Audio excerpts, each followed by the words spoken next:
ক্ষতিপূৰণৰ ৰাষ্ট্ৰীয় ঘাইপথ নিৰ্মাণৰ ক্ষতিপূৰণৰ নামত যিসমূহ আবণ্টিত ধন সেই ধন লাভ নকৰাৰ বাবে বৰ্তমান সময়ত প্ৰায় 250 পৰিয়ালে আহি জিলা আয়ুক্তৰ কাৰ্যালয়ৰ সন্মুখত উপস্থিত হৈছে। মই পৰিৱেশটো দেখুৱাইছো যে যেনেদৰে তেওঁলোকে ক্ষতিপূৰণ লাভ কৰিব লাগিছিল সেই ক্ষতিপূৰণ লাভ নকৰিলে আৰু তাৰ পৰিপ্ৰেক্ষিতত বৰ্তমান সময়ত ৰাইজ ওলাই আহিছে। ওলাই আহি কেইবাবাৰো আয়ুক্তৰ কাৰ্যালয়ৰ সন্মুখত তেওঁলোক আহি জনাইছেহি, অভিযোগ কৰিছে, কিন্তু তাৰ পাছতো বৰ্তমান সময়ত তেওঁলোকে যি পাব লাগে ধন লাভ কৰিব লাগে সেই ধন লাভ নকৰাৰ অভিযোগ উত্থাপন হৈছে।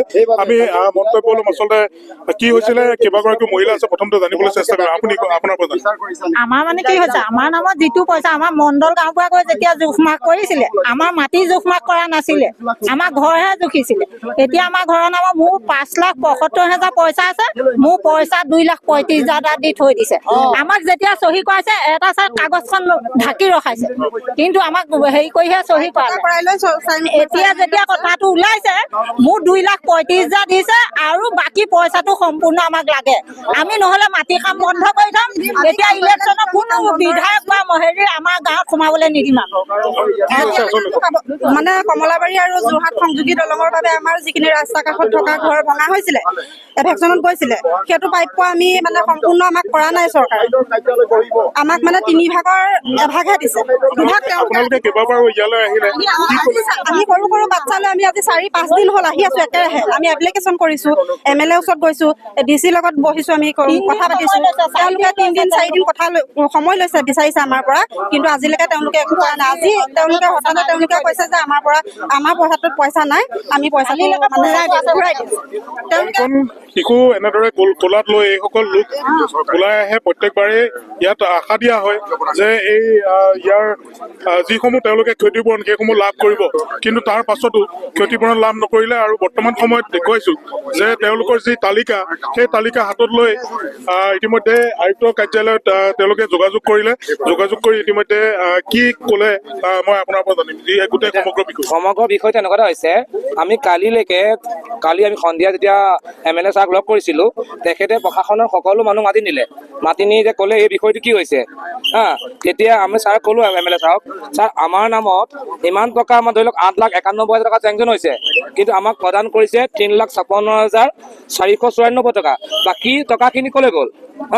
MLA ছাৰক ক'লত MLA ছাৰে তেওঁলোকক মাতি নিলে। তেওঁলোকৰ যিজন ৰিনিউ এছিষ্টেণ্ট, তেওঁ প্ৰকাশ কৰিছে যে এই টকাখিনি অলৰেডি একাউণ্টত আছে, আৰু এইটো এখন কমিটি আছিলে, 8জনীয়া কমিটিখনে সেই টকাটো অলৰেডি বন্ধ কৰি ৰাখিছে। বোলো সেই টকাটো আমাৰ নামত চেংচন আহিছে, আমাৰ প্ৰাপ্য বস্তু আমি পাব লাগে। আমাৰ কৈছে নহয়, সেইটো আপোনালোকৰ ভূমিহীন যে, ভূমিহীন কাৰণে পইচা আপোনালোক প্ৰদান নকৰে। প্ৰশাসনৰ মানুহজনে কৈছে ভূমিহীন যদি আমাক চাওক, এই লিষ্টত দেখা আছে যে গভৰ্ণমেণ্ট লেণ্ড, এই সৰুমাই দাস ইমান নম্বৰত গভৰ্ণমেণ্ট লেণ্ড বুলি লেখা আছে, আৰু পেয়িং বুলি লেখা। পেয়িং মিনছ হৈছে যে কোনো মানুহে উপায়ন্ত হৈ চৰকাৰী ভূমিত বসবাস কৰি জীৱন নিৰ্বাহ কৰিছে। তেনেকুৱা মানুহৰ পইচা চেংচন হোৱাৰ পিছত ইমানখিনি টকা কিয় কাটিব লাগে? আমি সেইটোকে জানিব বিচাৰো জিলা প্ৰশাসনৰ পৰা। জিলা প্ৰশাসনে আজি আমি DC ছাৰক লগ কৰিলো। ছাৰে কৈছে আমি অলৰেডি পইচাটো চিভিল একাউণ্টত জমা কৰি দিলো, অলৰেডি পইচা আমি দিব নোৱাৰো পইচাটো, আৰু আমাৰ কেপাচিটিও নাই। সেই পইচাটো অলৰেডি আমি ঘূৰাই পঠাই দিছো, কিন্তু আমি জনামতে পইচাটো ইয়াত আছে। কালি সন্ধিয়ালৈকে পইচা ইয়াত আছে। আজি DC ছাৰে কৈছে আমি ঘূৰাই পঠাই দিলো। তেখেতে ভুল তথ্য দিছে।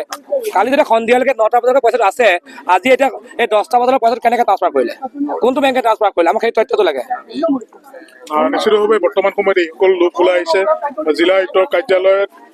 আয়ুক্তৰ কাৰ্যালয়ৰ সন্মুখত এনেদৰে উপস্থিত হৈ এই স্থানত এই যি ৰাষ্ট্ৰীয় ঘাইপথৰ নিৰ্মাণৰ বাবে যি মাটি ইয়াত মাটিৰ যি ক্ষতিপূৰণ অনুমোদন হৈছিলে, সেইসমূহ নোপোৱাৰ বাবে বৰ্তমান সময়ত এনেদৰে প্ৰতিবাদ কৰিবলৈ ওলাই আহিছে। আৰু পৰিৱেশটো দেখুৱাইছো যে জিলা আয়ুক্তৰ কাৰ্যালয়ত জিলা প্ৰশাসনে কেইবাবাৰো তেওঁলোকক জনাইছিলে যে এই ক্ষতিপূৰণসমূহ দিয়া হ'ব, কিন্তু বৰ্তমান সময়ত সেই ক্ষতিপূৰণৰ ধন পুনৰ উভতাই পঠিওৱাৰ বুলি জনোৱাৰ পাছতে বৰ্তমান সময়ত ৰাইজৰ মাজত ক্ষোভৰ সৃষ্টি হৈছে। কাৰণ ৰাষ্ট্ৰীয় ঘাইপথ নিৰ্মাণৰ বাবে যি ক্ষতিপূৰণৰ তালিকা ওলাইছিলে, সেই তালিকাত তেওঁলোকে যিসমূহ ধন লাভ কৰিব লাগিছিল সেইসমূহ লাভ নকৰিলে। বৰ্তমান সময়ত এই বিষয়ত উচিত ব্যৱস্থা গ্ৰহণ কৰিবৰ বাবে চৰকাৰ আৰু প্ৰশাসনক আহ্বান জনাইছে। আপুনি বিচৰা বাতৰি পাব কেৱল নিউজ 18 এপত। নিউজ 18 এপ ডাউনলোড কৰিবলৈ স্কেন কৰক এই QR কোড। গুগল প্লে ষ্টৰতো পাব এই নিউজ 18 এপ।